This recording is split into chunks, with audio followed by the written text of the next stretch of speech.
Welcome to 99th Monkey Liberty News for Monday, October 13th, 2014.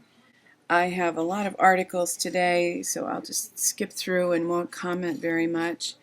And probably for the next couple weeks, I'll be doing some fairly abbreviated 99th Monkey News videos. I committed to help a friend with a project, and so I'll have fewer links and blast through it a little more quickly if I have more links. And today, of course, after the weekend, I have a lot of links. So fasten your seatbelts. We're on a bumpy ride, aren't we? From Campaign for Liberty, IRS documentary, Unfair, the movie. It's going to be released October 14th. And from Risk Science Center, I have an interesting article. I just looked this weekend at some information about Ebola, and this is not entirely favorable to using silver to treat Ebola, but evidently there was a pretty serious study done by DTRA, which is a branch of the Department of Defense.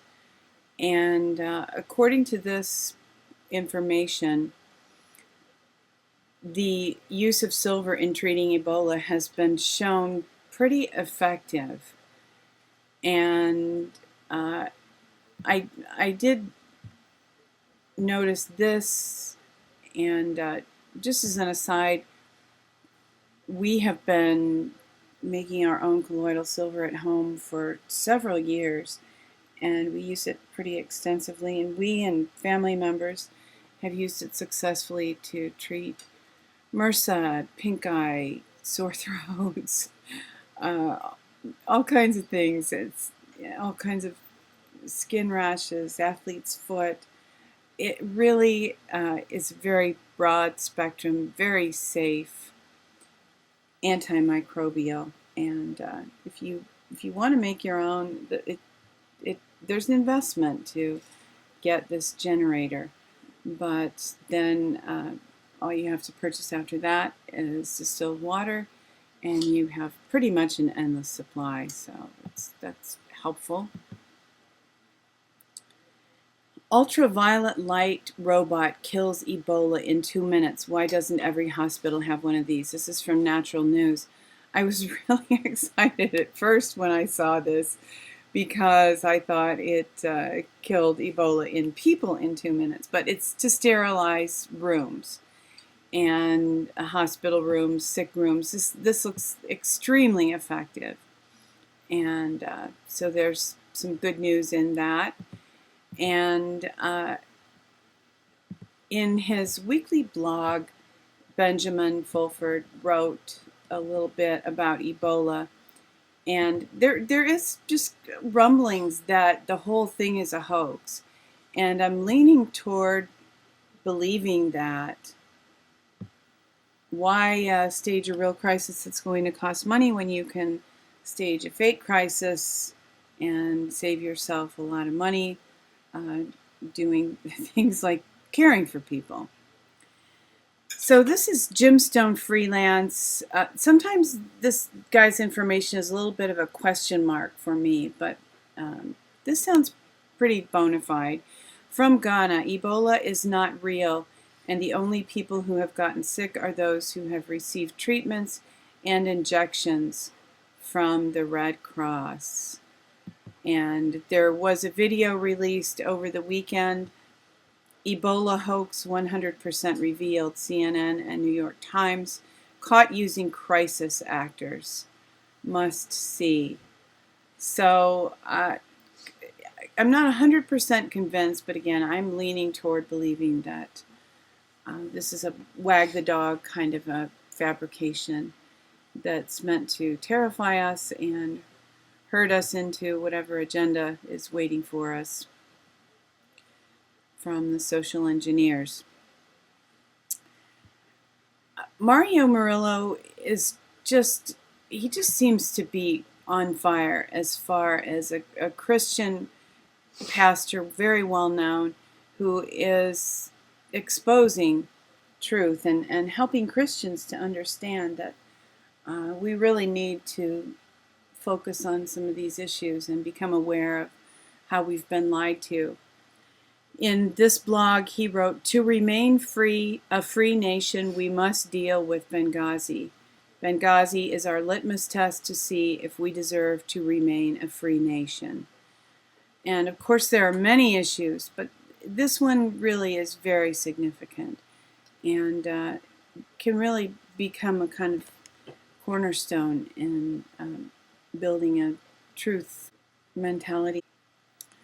And of course, economically, there's just a lot going on. Willie, market shock and awe coming as gold repricing in the works by China. If you've been paying attention at all, you've noticed that there's a lot of talk about some of the BRICS nations coming together to form their own banking clearinghouse, international banking clearinghouse. And there are just a lot of challenges to the status quo, the banking system as it is, the Federal Reserve, the cartels' monopoly on finances.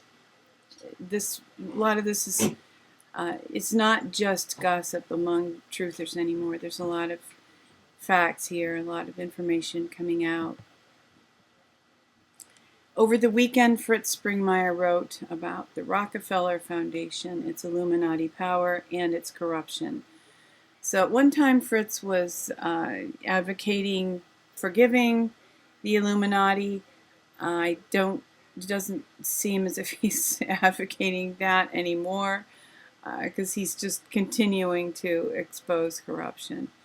So I find that encouraging. That it's discouraging in a way. I mean, it'd be great if the Illuminati really came with their hat in their hands, repenting, asking for forgiveness, but asking to be tolerated when they have no intention of changing is probably not something that most of us want to do.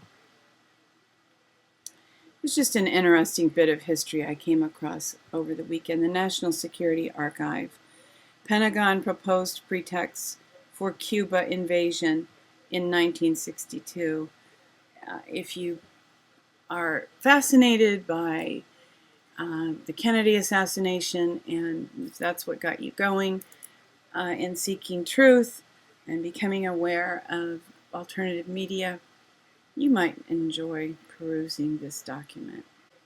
And from the Center for Biological Diversity, documents reveal billions of gallons of oil industry wastewater illegally injected into Central California aquifers.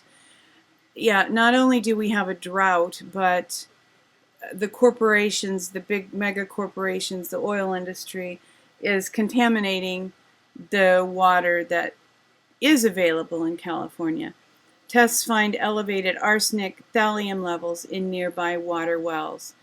You know, I really don't even want to hear anything about global warming, climate change, until there's more of a broad acknowledgement of this very pressing problem that we have of corporations just outright poisoning our environment.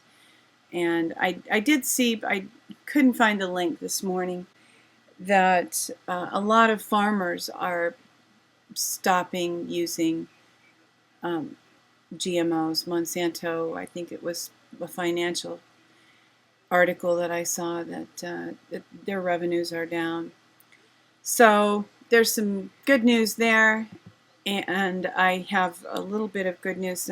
This isn't all good news from Natural News. They're really hyping the Ebola threat. Okay, here's a couple of these. Ontario government recognizes neonicotinoids as the biggest threat to the environment.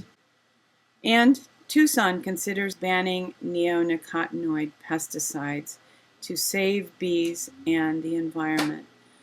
So if we can all just hold on long enough, not be caught in this wave of Ebola fear and whatever, anybody evil has planned for us. People are waking up and becoming aware of some of the real issues, some of the real problems, and truth is beginning to be shouted from housetops. So that's encouraging. Thank you for tuning in for today's 99th Monkey Liberty News. Weeping may endure for a night, but joy comes in the morning. Hoping that you will love one another, take care, and enforce the Bill of Rights in your corner of the world.